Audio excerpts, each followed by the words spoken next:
Ethan Cole was one shift away from losing everything, and he didn't even know it yet. When the snowstorm hit that Tuesday morning, he broke every rule in the warehouse handbook to help a stranger who had collapsed on the ice, and by noon his badge had been taken away in front of everyone he worked with.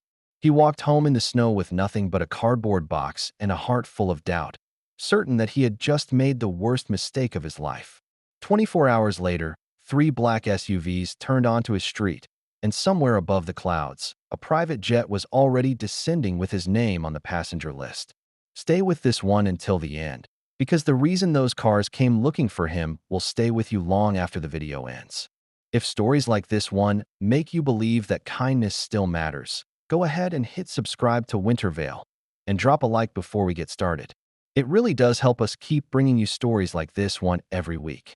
I have always thought winter was the season that tells you the truth about people. The cold either makes them turn inward and shut their doors, or it makes them open them wider for someone else. This story is about a man who chose to open the door, even when it cost him everything he had, and I hope by the end you feel exactly why that choice mattered. Let's get into it. Ethan Cole was 28 years old, and for as long as he could remember, winter in Millbrook had meant one thing: work.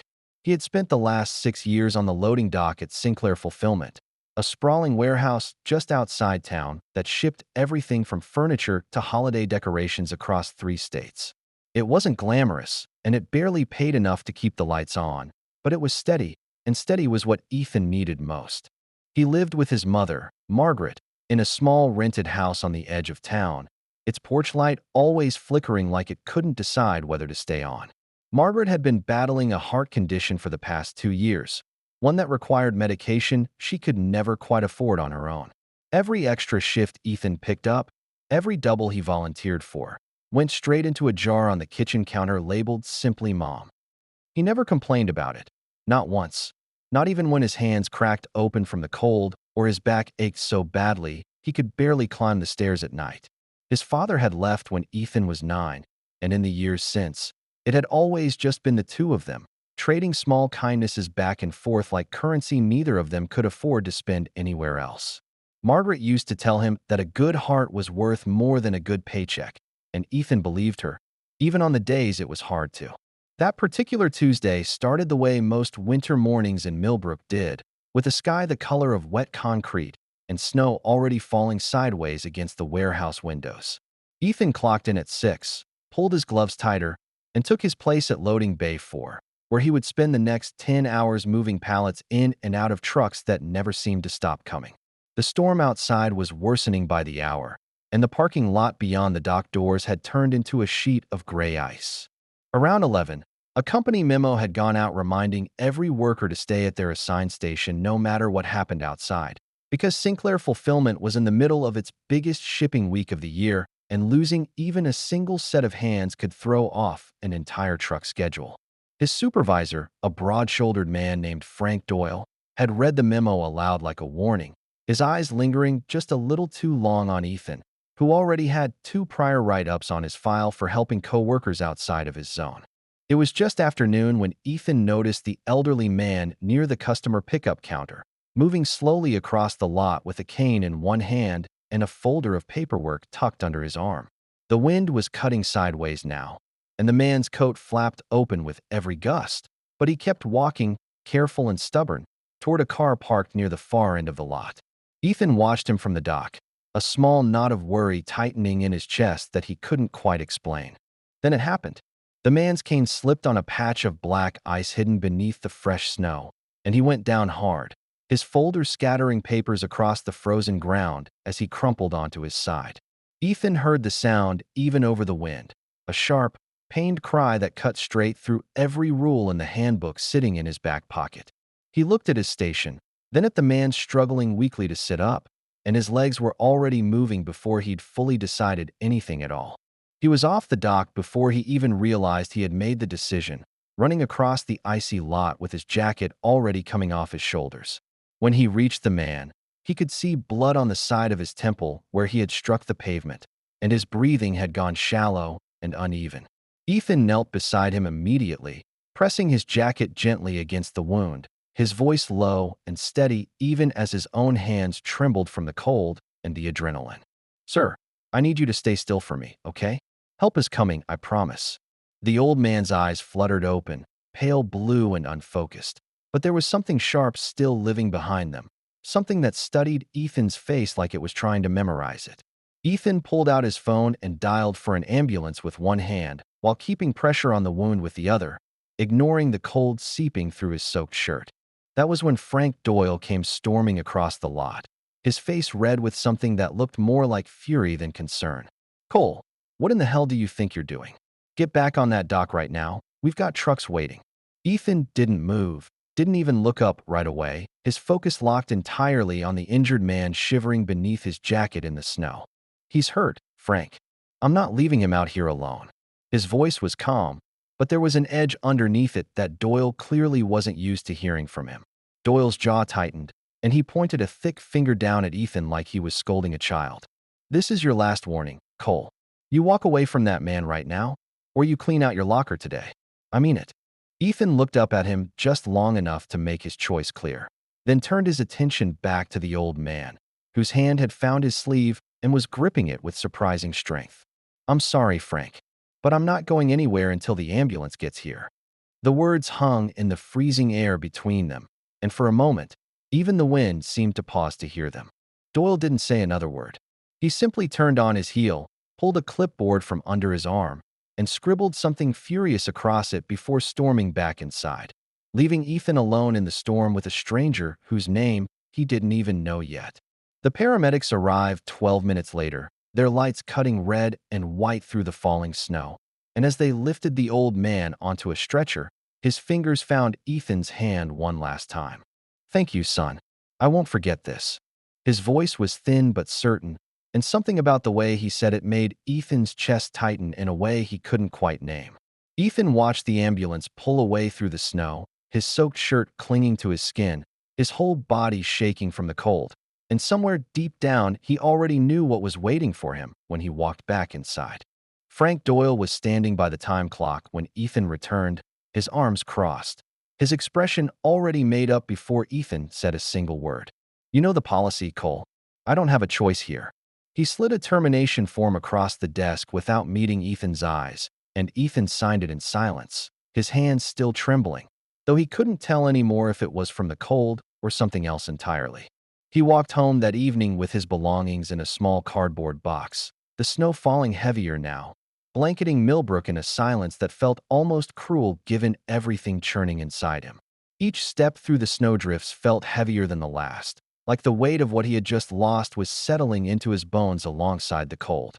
By the time he reached his front porch, his mother was already waiting by the window, her face falling the moment she saw the box in his arms. Ethan, honey, what happened? Margaret's voice cracked as she pulled the door open, ushering him inside out of the wind.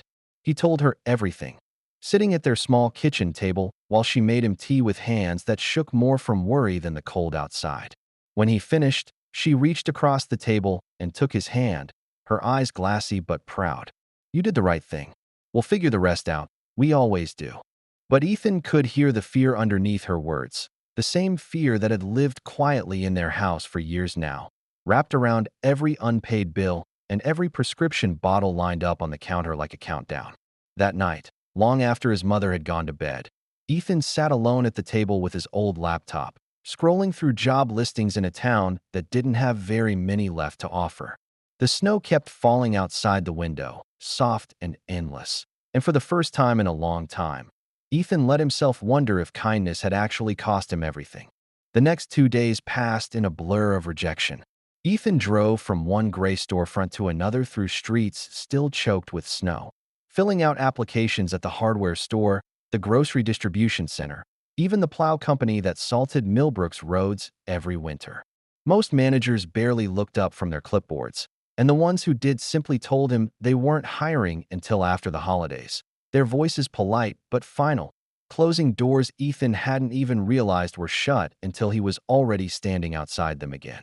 On Thursday afternoon, he ran into an old co-worker from the warehouse at the unemployment office, a heavy-set man named Carl who had worked beside him on the dock for nearly 4 years.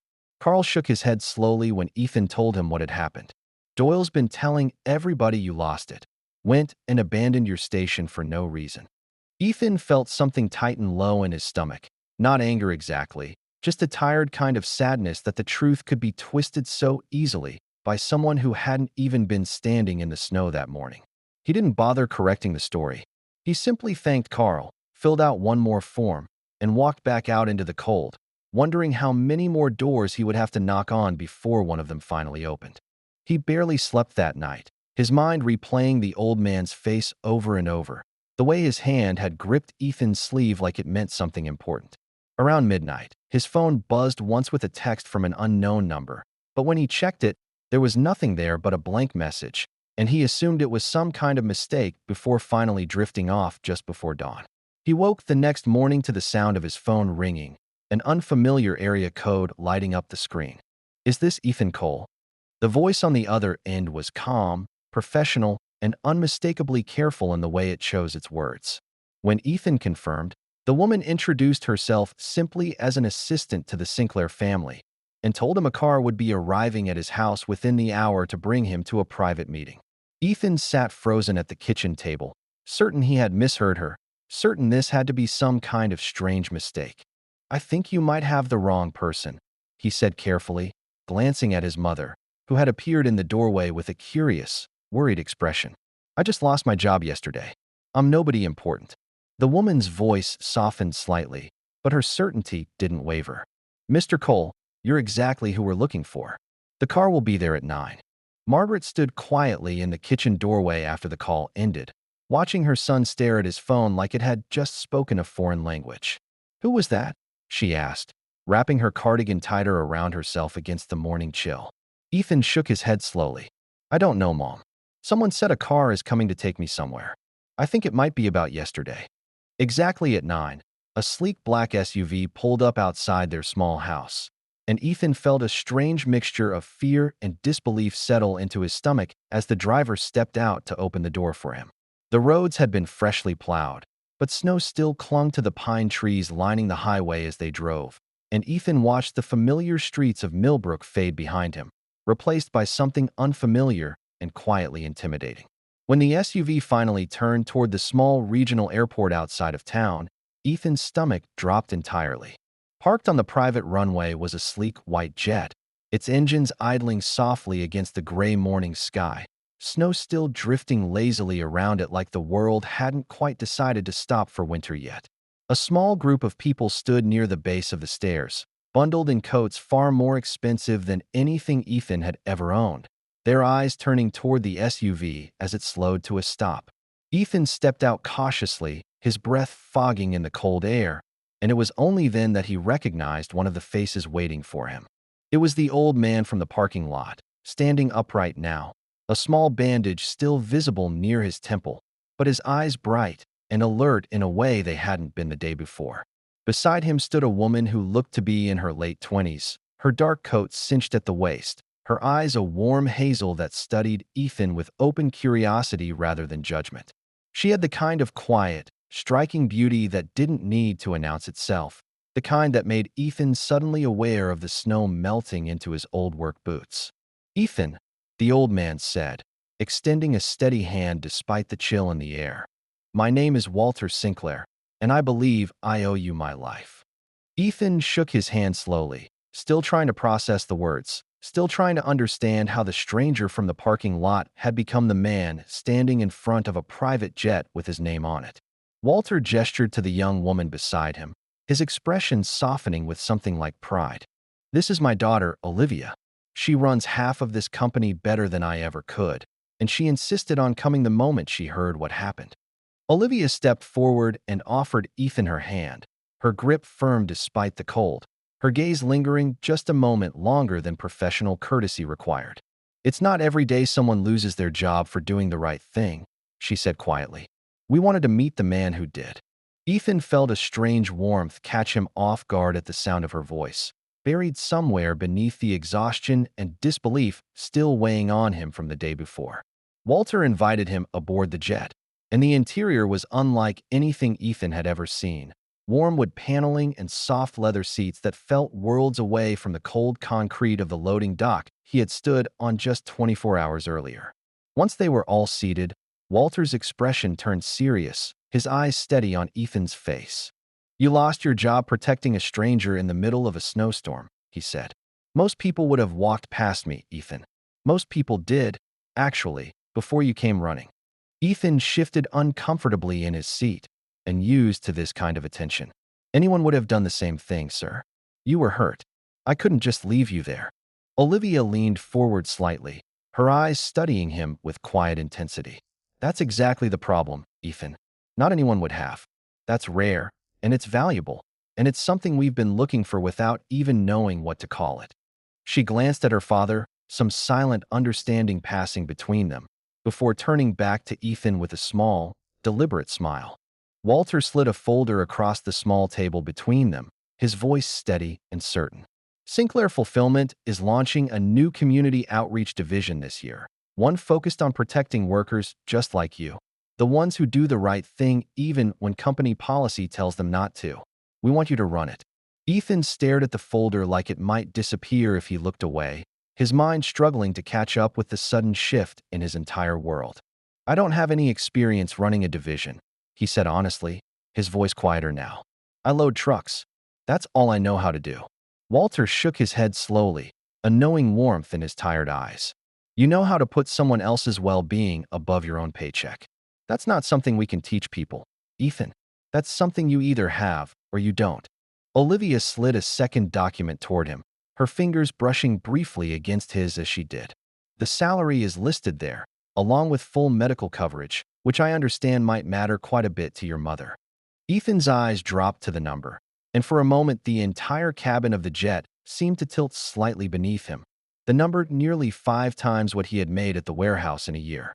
His throat tightened, thinking of his mother's medication bottles lined up on the kitchen counter, thinking of every night he had lain awake calculating exactly how far his paycheck would stretch. "Why me?" he asked quietly, almost afraid of the answer. Walter's expression softened completely, the businessman falling away to reveal something far more human underneath. "Because yesterday, when everyone else looked away, you saw a person instead of a problem. That's exactly the kind of person this company needs standing at the center of it." Ethan sat in silence for a long moment, snow drifting past the small, oval window beside him, and thought of his mother's tired eyes the night before, the fear she tried so hard to hide behind her tea and her steady hands. He thought of Frank Doyle's clipboard, of the cold walk home, of every year he had spent believing that doing the right thing would always cost him something in the end. Slowly, he reached for the pen Walter offered him and signed his name at the bottom of the page. "When do I start?" he asked, his voice steadier now, a flicker of hope pushing back against the exhaustion in his chest. Walter smiled for the first time since Ethan had arrived, warm and genuine. "Right now, if you're willing. But first, I think we should go get your mother, don't you?" Before they left the airport, Walter's assistant handed Ethan a company badge already printed with his name and photograph, one that must have been prepared hours before he ever agreed to anything. Ethan turned it over in his hands, still faintly disbelieving, while Olivia watched him with a small, knowing smile that told him she had noticed his surprise and found it more endearing than strange. "We don't usually move this fast," she admitted, "but my father doesn't like to give people the chance to talk themselves out of good things." The car ride back into Millbrook felt unreal, snowflakes drifting lazily past the windows as Ethan called his mother, his voice trembling with a mix of disbelief and joy he couldn't fully put into words. When they pulled up outside the small rented house, Margaret was already standing on the porch in her good coat, her eyes widening at the sight of the black SUV idling in the snow-covered driveway. Ethan helped her inside, squeezing her hand the entire way, unable to stop the smile spreading across his face. Walter greeted her warmly, taking her hand in both of his. "Mrs. Cole, your son saved my life yesterday, and today I intend to make sure his family never has to worry about medical bills again." He handed her a folder containing insurance paperwork already filled out in her name, and Margaret's eyes filled with tears as she read through it, her hands trembling around the pages. "No more choosing between medicine and groceries," Ethan whispered to her, and she pulled him into a hug so tight it nearly knocked the breath out of him. If this story is already giving you chills, make sure you're subscribed to Winter Veil, because the next part of Ethan's story is where everything gets tested, and you won't want to miss it. The weeks that followed felt almost unreal to Ethan, as though he had stepped sideways into someone else's life entirely. Sinclair Fulfillment's headquarters rose 15 stories above downtown, all glass and steel against the gray winter sky, and Ethan's new office looked out over a city he had only ever driven through on his way to somewhere else. His days were filled with meetings about worker protections, emergency assistance funds, and safety reforms that would ensure no one else lost their job the way he had. His first morning had been the hardest, standing outside the glass doors of the 14th floor in a borrowed tie that Margaret had insisted on pressing the night before, certain that everyone inside would take one look at him and know he didn't belong. Instead, a young woman from Human Resources named Priya had met him at the elevator, walked him through the building with an easy warmth, and quietly told him that half the floor had already heard what he'd done in the snow and considered it the best hiring decision the company had made in years. It wasn't much, but it was enough to steady the nerves twisting in his stomach on that first long walk to his new office. One of his first cases that January was a warehouse floor supervisor named Rosa Delgado, a single mother whose son had been hospitalized with pneumonia right as her insurance lapsed over a paperwork error that wasn't even her fault. Ethan spent 2 days personally untangling the mess with the benefits office, sitting with Rosa in a cramped break room while she cried with relief when the coverage was finally restored before her son's second round of antibiotics came due. She had gripped his hand across the table that day and told him she'd remember it for the rest of her life, and Ethan had brushed it off the way he always did, not yet realizing how much that quiet promise would come to matter. At a company holiday dinner in early December, Ethan stood near the edge of the ballroom in a suit that still felt unfamiliar on his shoulders, watching executives move through the crowd with an ease he doubted he would ever fully learn. Olivia found him there, sensing the tension in the set of his jaw before he'd said a single word about it. "You keep looking at the door like you're planning your exit," she said gently, handing him a glass of sparkling cider instead of champagne, having noticed weeks earlier that he never drank at these events. Ethan admitted quietly that he still felt like a warehouse worker playing dress-up among people who had gone to schools he'd never even applied to. And Olivia simply took his hand and led him toward the center of the room instead of away from it, telling him that the only thing anyone in that ballroom actually respected was exactly the kind of courage he'd shown in the snow, and that courage didn't come with a diploma attached to it. Olivia worked just 2 floors above him, and it wasn't long before their paths began crossing more often than either of them could call coincidence. She would stop by his office with coffee under the guise of discussing budget approvals, and he found himself staying later than necessary just for the chance that she might walk past his door on her way out. There was an ease between them that neither had expected, the kind that made hours disappear without either noticing. One evening in late January, as snow fell steadily outside the office windows, Olivia found Ethan still at his desk long after everyone else had gone home. "You know, most people don't work this late on purpose," she said, leaning against his doorway with 2 cups of coffee in hand. Ethan looked up, a tired smile pulling at the corner of his mouth. "Old habits. When you've spent years worried about losing everything, it's hard to stop working like you might lose it again." Olivia stepped inside and set one of the cups on his desk, settling into the chair across from him without waiting for an invitation. "You don't have to prove anything here, Ethan. My father doesn't make mistakes about people, and neither do I." Her eyes held his a moment longer than necessary, and something passed between them that neither one quite dared to name yet, fragile as the snow gathering silently against the glass. "Can I ask you something?" Ethan said quietly, setting down the papers in his hands. "Doesn't it bother you? People whispering about why a warehouse worker suddenly has an office on the 14th floor?" Olivia's expression didn't waver. "Let them whisper. I know exactly why you're here, and it has nothing to do with luck." Her voice was steady, certain, and for a moment Ethan let himself believe, fully and completely, that maybe he really did belong. But not everyone at Sinclair Fulfillment shared Walter and Olivia's certainty. Richard Vance, the company's chief operating officer, had built his entire career on strict order and careful optics, and Ethan's sudden rise unsettled him in ways he made little effort to hide. Vance had spent 30 years climbing the corporate ladder one calculated step at a time, and watching a former dock worker leap past years of hierarchy in a matter of weeks felt, to him, like a dangerous precedent the company couldn't afford to set. It was Vance who first noticed the growing closeness between Ethan and Olivia, watching them from across conference rooms with narrowed, calculating eyes. He began quietly compiling notes, timestamps of late-night meetings, photographs from a company dinner where Ethan and Olivia had stood a little too close, laughing a little too easily.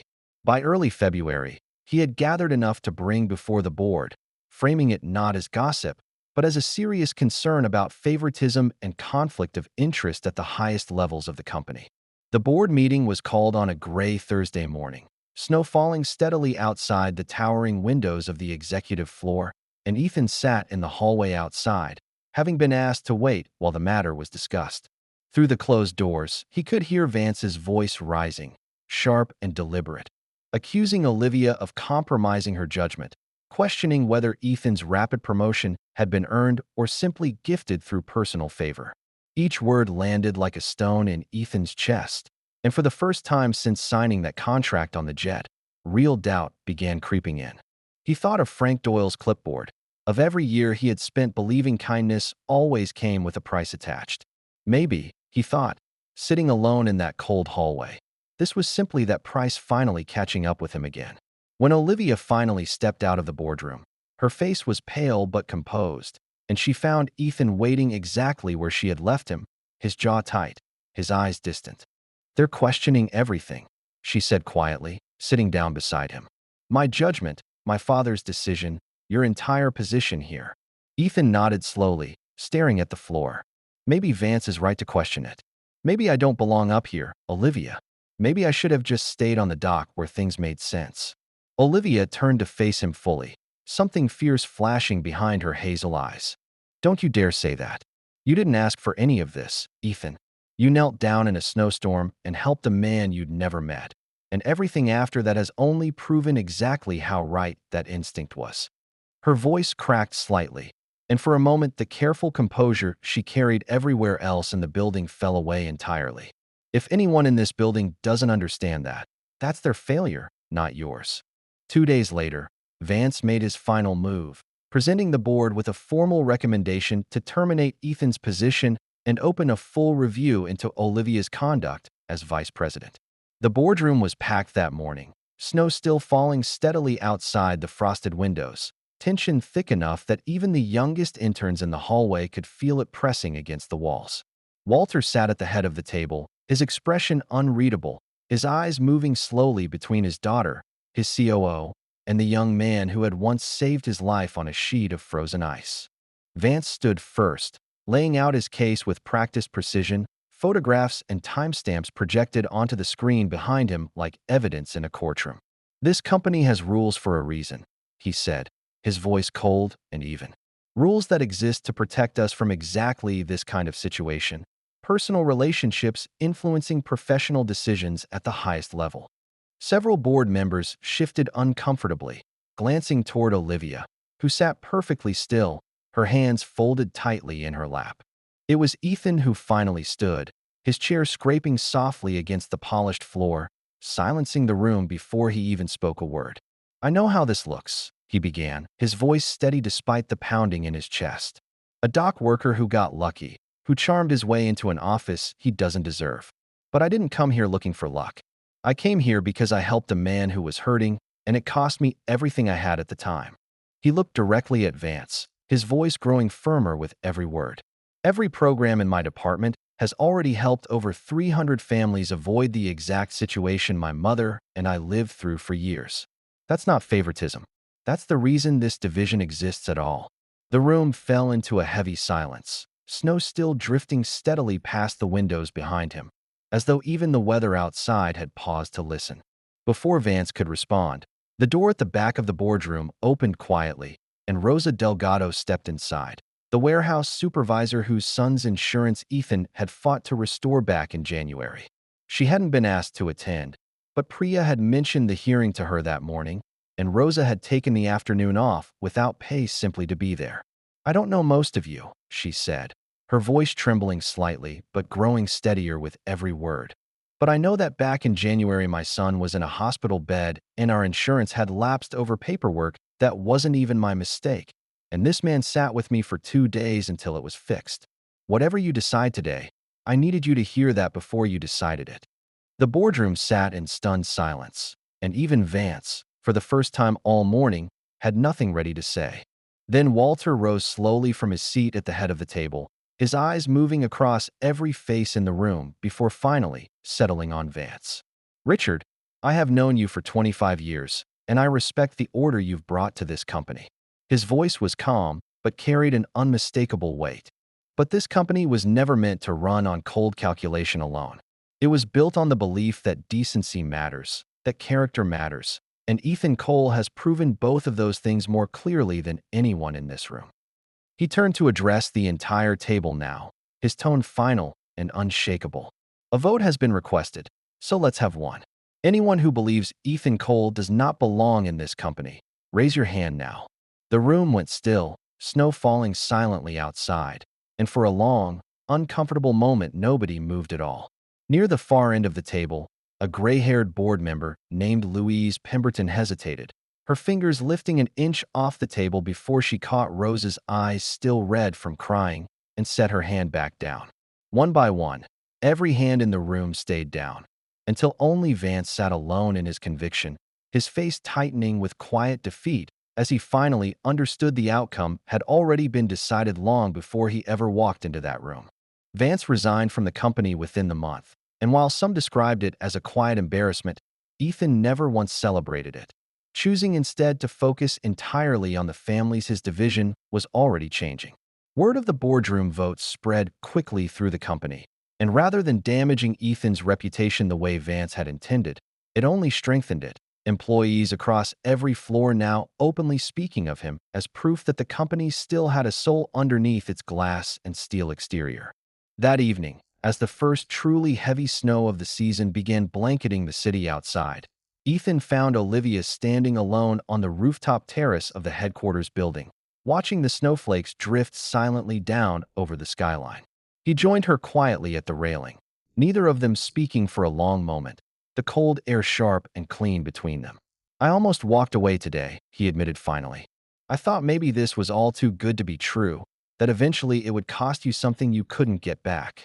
Olivia turned to face him, snowflakes catching softly in her dark hair, her expression open in a way he hadn't seen from her before. "The only thing I couldn't get back," she said quietly, "was you walking away because you thought you weren't worth fighting for." She reached out and took his hand, her fingers cold but steady against his.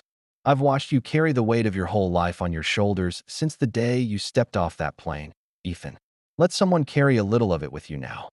Snow continued falling around them, soft and endless, the kind of quiet winter night that made the whole city feel like it was holding its breath.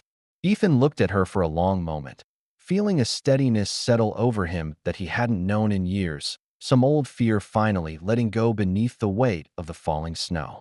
"I think," he said softly, "I'd like that very much." And when she smiled up at him, the cold around them didn't feel like winter anymore. It felt like the start of something neither of them was in any hurry to rush.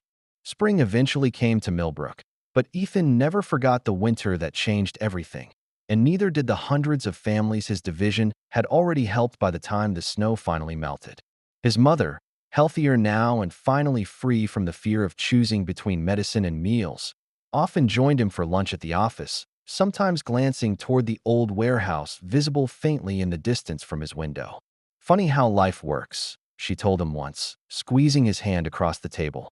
"One choice in a snowstorm, and everything changed."